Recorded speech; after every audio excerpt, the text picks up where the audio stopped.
This is Agriculture Today, and I'm Shelby Varner with the K-State Radio Network. K-State Wildlife Specialist Drew Ricketts and Fisheries and Aquatics Extension Specialist Joe Gerken start the show as they discuss voles and what to do if you see the rodent in your yard.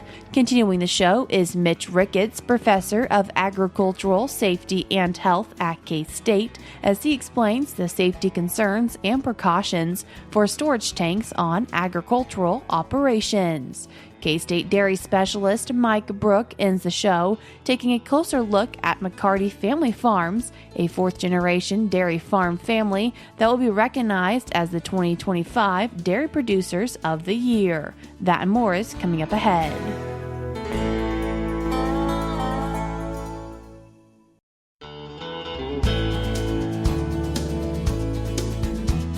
You're tuned in to Agriculture Today, and we start our Tuesday show with part of a Fins, Fur, and Feathers podcast episode from K-State's Drew Ricketts and Joe Gerken. So a vole is a species of rodent, and more specifically here, where we live in Kansas and throughout most of the Great Plains, there's going to be, depending on where you live, 3, 4, 5 species of voles that might be around. People may be more familiar with another group of species in that same family, lemmings.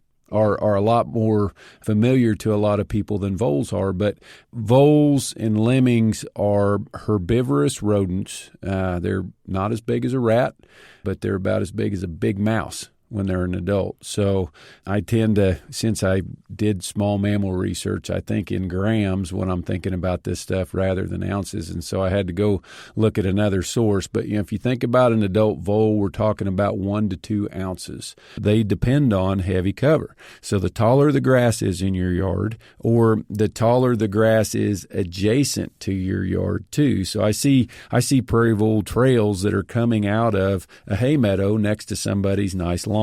Right? So the taller the cover that's close by, the more likely there are to be voles. That cover can also be mulch. It can be snow. It could be the hay from our mowing operation. So, thinking about other situations beyond a yard, if we are mowing an orchard or mowing a vineyard and we're blowing all of our exhaust or the cut hay from our mowing up against those valuable trees, we're mulching those trees or vines, and we're creating cover for those voles to access them. So don't blow the hay up against important plants. Mow your grass short or as short as you can feasibly.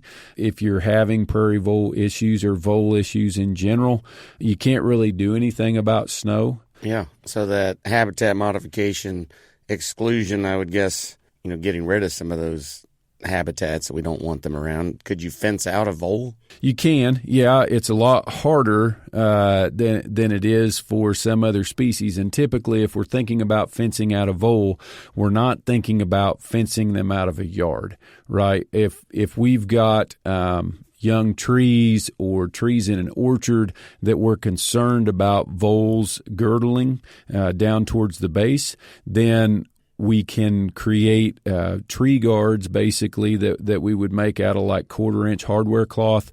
Those would need to be very tight to the ground. You wouldn't want any gap underneath of them because the voles would be able to get underneath any gap in there and get to the tree. But making a tree guard out of 1/4-inch hardware cloth, make it relatively tall because they would be able to climb over that stuff. So it's going to need to be a foot probably or 18 inches tall.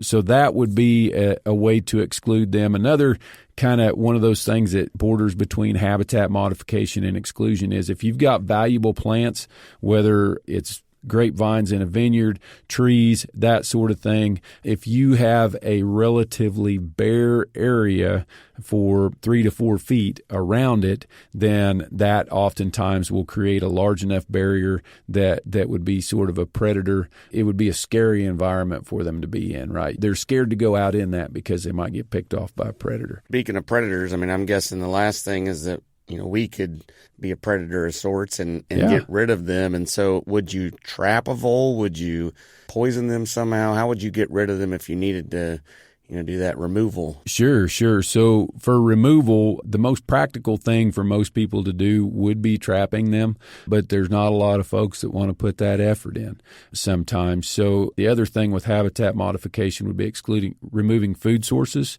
And so sometimes I get calls from people who are seeing prairie voles or meadow voles feeding underneath bird feeders and that sort of thing. So if you've got those sorts of food sources in a yard and there are voles nearby, then you might promote them being in a place where you don't want them to be, and also potentially supplemental feed them and increase their reproductive output by having those bird feeders out there. So remove those food sources if you can. But going back to lethal control, regular old snap trap style mouse traps can work very, very well for trapping voles. But one of the challenges is we're trapping something outside, right? We're not setting a trap behind a couch or something where we don't have to worry about anything besides a mouse getting into it.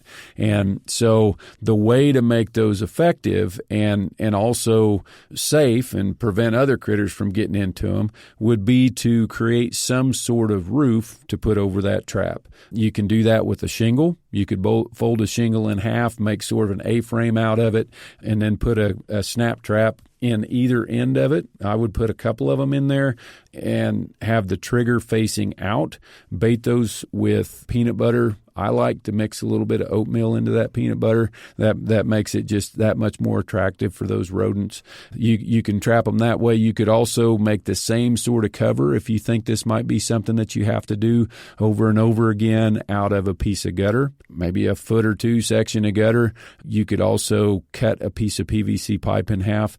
Just the thing that you have to remember is that striker bar, or the part that's going to whack the vole on the neck to kill it, that has to be able to clear the roof of whatever you're putting in there. If you are going to set those snap traps outside, you really should cover them with something. Is it feasible to go trap 10 or 15 voles? I mean, is that something that can be done in a quick enough manner to stop or reduce the damage that's being done? It is, but it's not something you're going to do overnight. Really, with any trapping operation, we're not thinking about solving a problem today or tomorrow. It might take a week or two to get them trapped out, and one trap's probably not going to be enough, right? So if you've got damage that's occurring around a flower bed or a vegetable garden or out in a yard, and this is more of a homeowner type situation, right? Then you could definitely trap them out that way. You can also get smaller live traps that are very, very effective for these guys.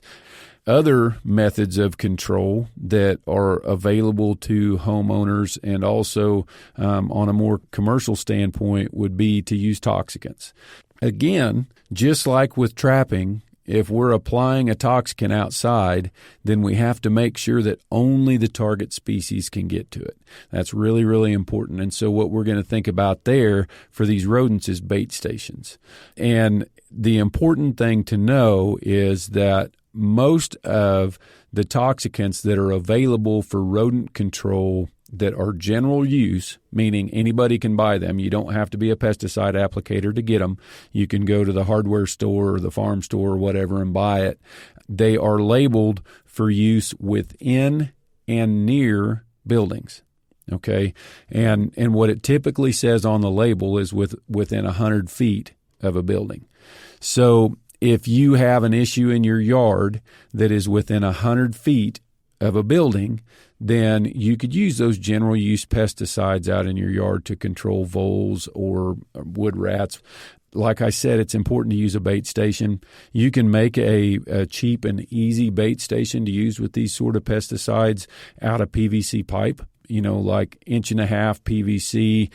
You would just make a T. So we would have a leg that's maybe 10 inches and then a PVC T and then another 10-inch leg, and that piece would sit on the ground. And then standing up off of the other side of the T would be what we would think of as like a standpipe, right? That's going to be straight up in the air. That's going to have a cap on it. If you're using paraffin bait blocks that have a hole in the middle of them, you can drill a hole in that cap and run a piece of all thread through it. At the bottom, you would put a big washer and a nut below it, and then we would just stack on top of that all thread that's the same size as the hole in the middle of the bait block. We would stack those on the all thread, and then that cap would be on there. Only critters that are small enough to get in the ends of that PVC pipe can access that paraffin bait block. They eat off of the block, and then they go about their merry way, and eventually it's not merry anymore. But the nice thing about that sort of design is that it allows those blocks to drop down after they're eaten. And so if we've got a colonial species where there might be a bunch of them, then that makes that control effort a little bit more efficient. You would have to put some stakes in the ground that holds that T upright and that sort of thing. You can buy something very similar that's already made that would be a molded plastic design as well. The important consideration there is that in near a lot of urban areas, we see a lot of secondary toxicity in wild predators that are eating these rodents that are eating poison in town, and some of these predators are eating these critters on the outskirts of town. Some of them are eating them right in the middle of town, right? But thinking about the type of product that you use in these poisoning efforts can, if you're concerned about that, I think that's being a good steward. Once again, that was K-State Wildlife Specialist Drew Ricketts and K-State Fisheries and Aquatics Extension Specialist Joe Gerken. I will link their full podcast episode in today's show notes on agtoday.net. We're cutting to a short break now on Agriculture Today, but stick around because we have more for you up ahead.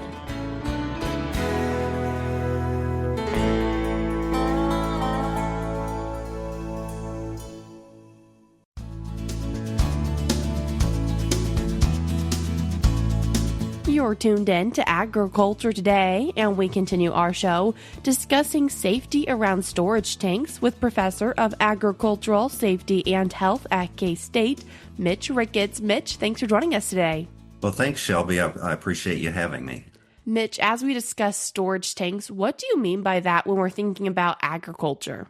Well, we have quite a few different types of tanks on farms. We've got things like tanks to store agricultural products and byproducts, grains, feed supplements, lubricants, fuels. There are also water wells and cisterns that we need to think about. And for horticultural producers, those who produce fruits and vegetables in the eastern part of the state, sometimes we have rooms with low oxygen known as controlled atmosphere storage rooms. And wanting to talk real quick on those controlled atmosphere storage rooms, what are the concerns? What should people who are involved in that type of agriculture keep in mind? The oxygen content in a controlled atmosphere storage room is often brought down to as little as 1 or 2%. And to put that in perspective, normal air contains about 21% oxygen. If we get below 19.5% oxygen, that's considered oxygen deficient. And in those cases, a person can collapse and die. And in the controlled atmosphere storage rooms, with oxygen concentrations down around 1, 2, 3%, a person who enters the room, they may think they can hold their breath, but usually within a few steps, they take a breath, and that oxygen deficient air can cause a person to go unconscious in a matter of seconds. And if they fall unconscious in one of these rooms, very often it may be a while before they're found and rescued. And if that's the case, unfortunately, it can result in death. Are there some other cases where, unfortunately, death or issues have been caused because of on-farm storage? Yes, there have been many, unfortunately. In our publication, we discuss several of these. One that might be of interest to livestock producers. We have a case in here about a dairy farmer. 2 workers climbed down into a horizontal storage tank that contained molasses as a feed supplement. The workers were planning to clean the residue of the molasses out of the tank, but unknown to them, there was not enough oxygen in the tank to support life. Both workers collapsed and they died of asphyxia pretty soon after they entered the tank. Similar incidents have happened with other feed supplements. One that we have discussed in our publication is a farm maintenance worker who climbed through the top of a 12-foot tall polyethylene tank that contained a liquid whey feed supplement. And he was going in to repair a ball valve at the bottom of the tank. Unfortunately, the worker lost consciousness and fell. He died at the bottom of the tank, and rescuers believed it was due to high levels of gases from the fermenting liquid whey. We've also had farmers die when they were inside bulk milk tanks cleaning. Sometimes if you use well water to clean inside a big tank, that well water may have enough naturally occurring hydrogen sulfide in it that you can get high levels of that toxic gas inside. So it can be very hazardous to get in any type of a tank to clean it. We've had workers die in compost runoff tanks and in wells, water wells and cisterns. They're the typical things that happen to folks in water wells and cisterns are either low oxygen or high levels of hydrogen sulfide. And that hydrogen sulfide at really low levels, that gas smells a little bit like rotten eggs, but many people are unable to smell it.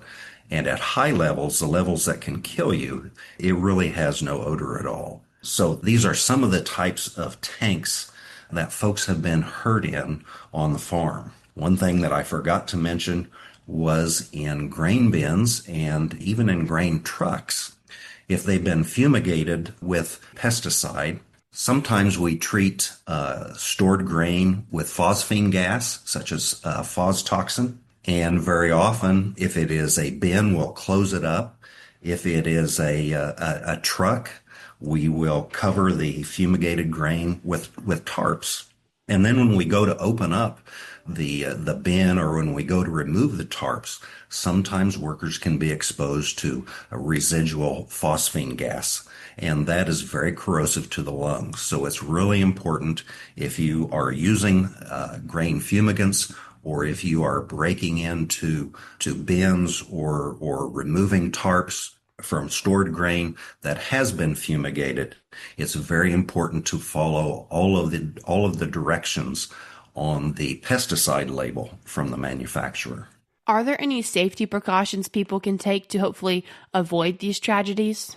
Well, one of the biggest ones is to understand that without doing air monitoring, there's really no safe way to enter one of these structures. Most producers are not going to have air monitoring equipment. And this is a case where producers might want to get together in an area and visit with their co-ops, visit perhaps with rural fire departments, maybe even visit with insurance companies to see, is it possible to get some air monitoring equipment to have available for when farmers do need to enter into some of these structures. Again, it's never safe to enter one of these structures without doing air monitoring. If someone does enter one of these structures, at the very least, they want to ventilate the structure very aggressively. Perhaps get a silage blower or something similar and blow fresh air into those containers for as long as you can, and keep that fresh air blowing while you're inside. If the tank or the container has more than one hatch or more than one opening, open as many of those as you can. If you are ventilating, get the end of your ventilator down as close to the bottom as you can so that you're flushing air from the bottom up and out the top. So again, there really is no safe way to enter one of these structures without doing air monitoring. If someone actually does it, they want to go ahead and ventilate as aggressively as they can. There should be someone outside who can monitor them and be prepared to call 911 if anything happens. And that brings up another issue. If someone does collapse inside one of these structures, it is very dangerous for other people to enter. It is a tragedy to have one person die inside of one of these structures, and it is an even greater tragedy to have many people die, including sometimes whole families have died, trying to save each other. If you do not have special breathing equipment and other rescue equipment, there really is no safe way to go in and rescue someone. About the only thing you can do is call 911 and wait for emergency responders to get there.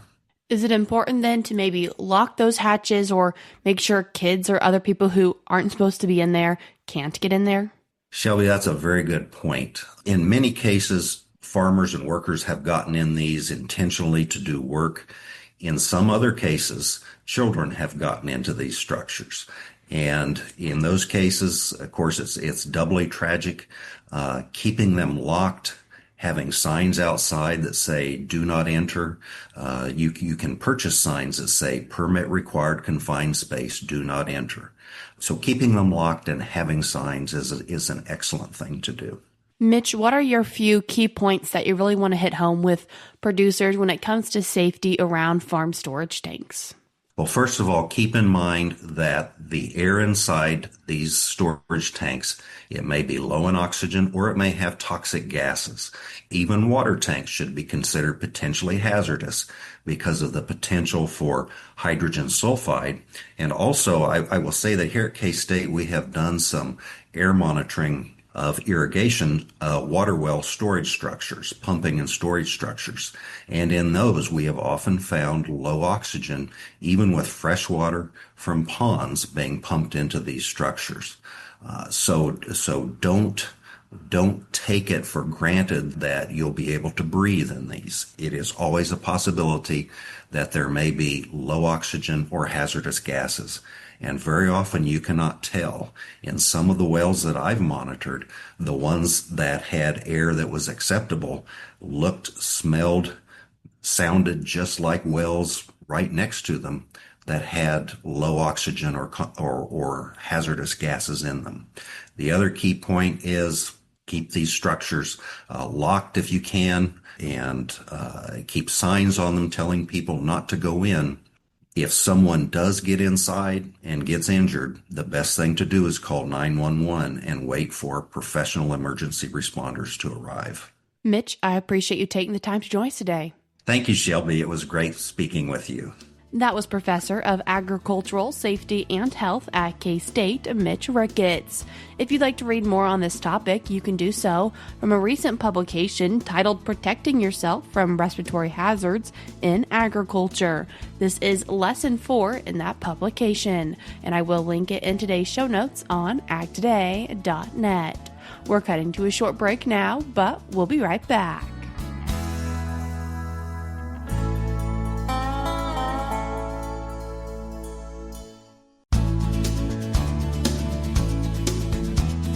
This is Agriculture Today. Along with Shelby Varner, I'm Jeff Wickman.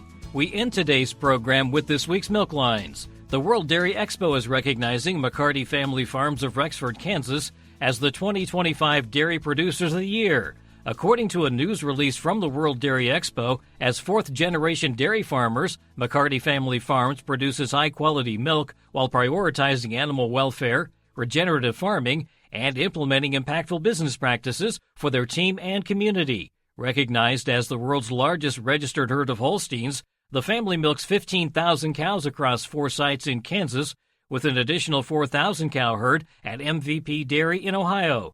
To support farm growth, the dairy processing plant was recently updated to include ultrafiltration and reverse osmosis technologies.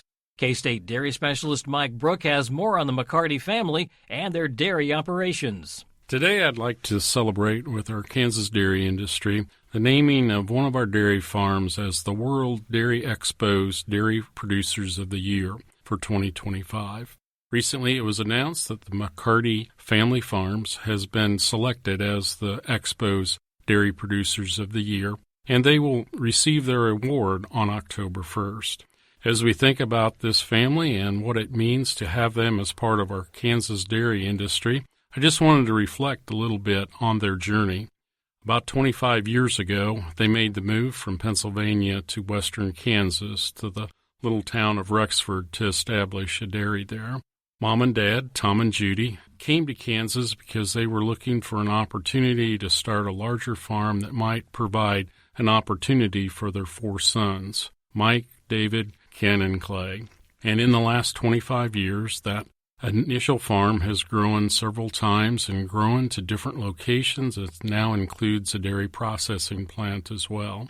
As we look at this family, the brothers, Mike, David, Ken, and Clay, represent the 4th generation, and their children will represent the 5th generation, and some of those have already started to come back to the farm. So it's very exciting that this family that controls many, many cows on different locations here in Kansas as well as in Ohio also is a family operation. And as you listen to them talk about their journey here in Kansas, they will emphasize the reasons for their success. Number 1 is the cows, and taking care of the cows and continuing to find better ways to care for those cows and monitor their health. Today they use lots of technology to monitor the health of their cows, and it helps them help the cows endure the summer heat that we have here in Kansas, as well as keep on top of their reproductive program. They will also emphasize their commitment to environment, and they've done many, many things to improve the environment around their dairies as well as to protect the environment. They do a lot of water conservation on this dairy and continue to look for ways to recycle water and to reduce the amount of water that they have to extract from the aquifer. From the very beginning, the McCarty family has embraced the community and been involved in community development. And they continue to do that as they want to be a good neighbor to those that live in the communities where they work and have their farms. In addition, as we think about this, they are committed to the family operation. When you think about the risks that Tom and Judy took 25 years ago to move from Pennsylvania to, by the way, they had a Century Farm out there as well, to Kansas, that was a huge risk, all to provide an opportunity for the next generation. Now, as the brothers continue to operate and expand the operations in Kansas and elsewhere, they are also trying to make a way for the next generation. Visiting with the family, you'll find that there was many times when maybe they should have gotten out of the business or had opportunity to get out of the business, but they chose to stay with it. This is Mike Brouk with K-State Research and Extension, with a hats off to the McCarty family for sticking with the dairy industry, and hats off and congratulations on a well-deserved award from the World Dairy Expo as the Dairy Producers of the Year for 2025. Thanks, Mike. And that'll do it for this edition of Agriculture Today. For Shelby Varner, I'm Jeff Wickman. This is the K-State Radio Network.